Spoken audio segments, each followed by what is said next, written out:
Gracias por mantener la sintonía. Como le habíamos avisado esta noche en nuestra entrevista central, hoy es lunes de medicina, bueno, pues tenemos una entrevista sumamente especial, temas que muchas veces no se hablan en televisión, y vamos a hablar esta noche con un profesional de la medicina del área de odontología. Vamos a hablar con Edward Félix Pérez, quien es cirujano bucomaxilofacial, ¿verdad?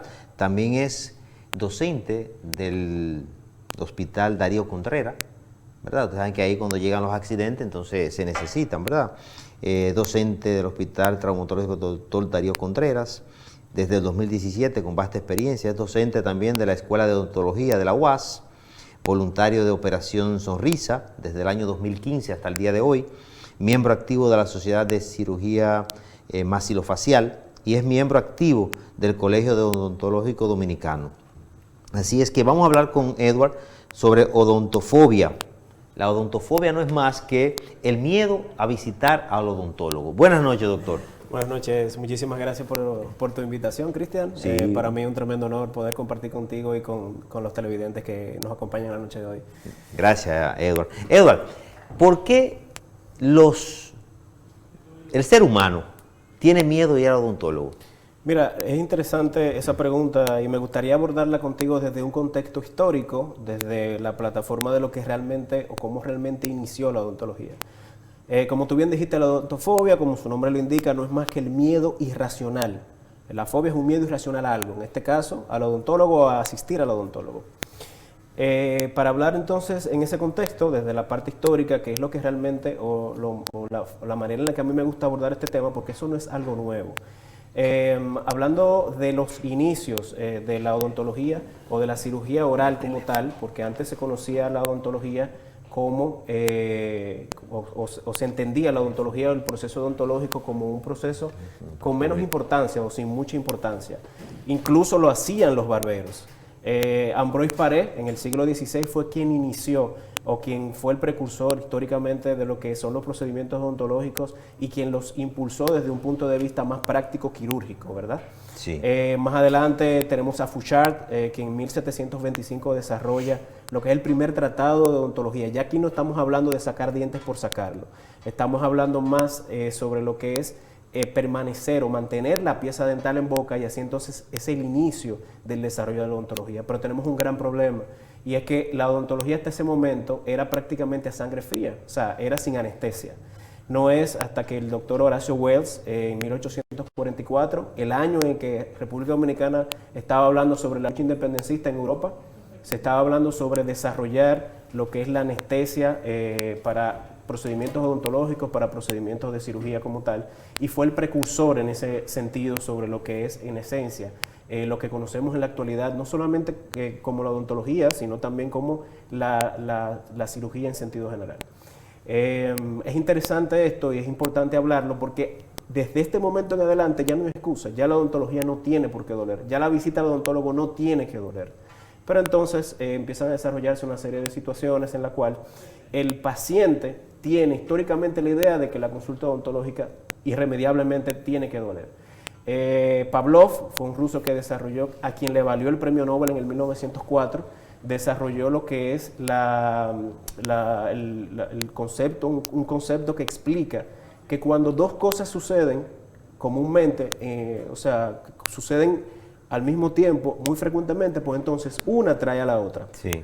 Entonces Pavlov explica, por ejemplo, con un experimento que hizo con su perro, que cada vez que él tocaba una campana, él alimentaba a su perro, ¿verdad? Cuando él tocaba la campana, pues entonces ya él se daba cuenta que aún sin alimentar al perro, el perro salivaba. Si extrapolamos esta investigación al ser humano, pues entonces podemos entender que ciertos sonidos en el consultorio odontológico estimulan lo que es el dolor como tal. Y el paciente doctor, tenemos una llamadita, con su permiso. Adelante. Buenas noches, ¿desde dónde nos llaman? Y su pregunta, por favor. Buenas noches, yo tengo una pregunta. Le hablo de aquí de Cristo Rey. Desde Cristo Rey, muy bien. Exacto. Yo quiero hacer una pregunta, y es ¿cuál riesgo tiene una cirugía dental? O sea, ¿cuáles son los riesgos de una cirugía dental? Ok, muy buena pregunta. ¿Cuáles son los riesgos, doctor, que tiene una persona, un paciente, que hay que saber también qué tipo de cirugía? Sí, mira, es interesante esta pregunta, muchísimas gracias por tu pregunta. Luego de hacerse un procedimiento quirúrgico dental, esencialmente una extracción de una pieza dental, el riesgo o lo que pudiera considerarse como un tiempo de riesgo está comprendido dentro de los 3 primeros días, 72 horas, en el cual el paciente debe de tener un cuidado particular de colocarse hielo, comer cosas frías, no someterse a esfuerzo físico, no mantenerse escupiendo, porque los pacientes cuando se sienten sangre escupen, pero ¿eso qué hace? Estimula el sangrado. Hay otra serie de costumbres populares que se hacen al momento de extraerse una pieza dental. Enjuague de agua tibia con sal, por el amor de Dios. Por favor, agua tibia con sal lo que hace es que dilata los vasos y estimula más el sangrado. Luego de una extracción de una pieza dental, debemos de limitarnos a las indicaciones posquirúrgicas, que además de guardar reposo, comer cosas frías, yogur, gelatina, no bajar la cabeza, no hacer esfuerzo físico, pues entonces incluye también una serie de medicamentos que el paciente debe seguir al pie. Doctor, ¿y por qué es tan difícil las consultas odontológicas? Y después de eso vamos a hablar un poquito sobre esos sonidos. Mira, una de las cosas que hace difícil la consulta odontológica es esencialmente lo que hemos hablado anteriormente con relación al efecto Pavlov. Es que el paciente como tal relaciona un sonido con el dolor. El sonido de la turbina dental, que es el aparato o la pieza de mano que nosotros utilizamos para limpiar las caries, normalmente el paciente siente molestia con eso. Y tan pronto escucha ese sonido, pues entonces lo relaciona con dolor. La consulta odontológica muy comúnmente es vista como la casa del terror. Y como te decía anteriormente, esto viene desde un contexto histórico. Al paciente lo agarraban y lo sujetaban para extraerle una pieza dental sin anestesia. Y eso ha quedado históricamente grabado en la memoria de nosotros. Y el día de hoy entendemos que tiene que doler. Y la verdad es que no. O sea, la verdad es que ya no hay excusa por la cual una consulta odontológica ni siquiera deba de ser incómoda. Doctor, uno de los instrumentos que usted utiliza se llama alicate. No. Usamos pinzas para hacer las extracciones dentales como tal. Las pinzas tienen una numeración que van dependiendo de la pieza dental que se va a extraer. Por ejemplo, si vamos a extraer un primer molar superior derecho, utilizamos una pinza que se llama 18R. 18R, R viene de right, que es derecho. Sí. Hablando entonces de la extracción de una pieza dental superior derecha, pero vienen diferentes tipos de numeraciones. Tenemos 65, algunas tienen numeración y también tienen nombres. Por ejemplo, hay una que es conocida como la cuerno de vaca por la forma que tiene, que es como si fueran unos cuernos. Pero no, alicate como tal, parecen algunas porque tienen el mismo mecanismo de palanca, ¿verdad? De apalancamiento, pero no son alicates. Tienen diferentes tipos de nombres dependiendo. Anteriormente, los odontólogos, desde que usted hacía la visita a su consultorio, de una vez extraían la pieza. ¿Se mantiene esta cultura o ya han variado según los nuevos tiempos y las piezas pueden reconstruirse?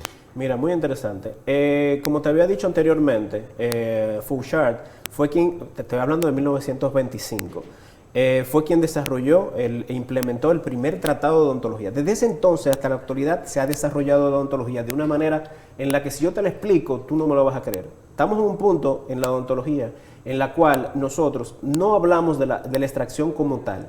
Tenemos que valorar muchísimos factores antes de llevar a cabo la extracción de una pieza dental. Y es el último recurso al cual nosotros acudimos. Hoy me llegó una paciente casualmente que me dijo, doctor, mire, hay un diente que a mí me duele. Yo he ido a 3 odontólogos y me dijeron que con un tratamiento de canal eso se resuelve. Y yo, mira, desafortunadamente, yo no soy el odontólogo que te va a decir que hay que sacarla. Si yo la veo, la evalúo y veo que no está para extraerse, pues entonces yo no voy a optar por la extracción.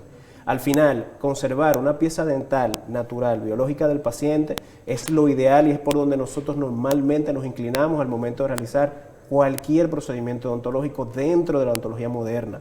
Nosotros no buscamos, nosotros no somos sacamuelas, eso se lo dejamos a Ambroise Paré en el siglo XVI, ya eso no sé, eso es parte de la historia. Doctor, vamos a una breve pausa. Cuando regresemos vamos a hablar sobre las consecuencias de no visitar a tiempo a su odontólogo con el doctor Edward Félix Pérez. Adelante.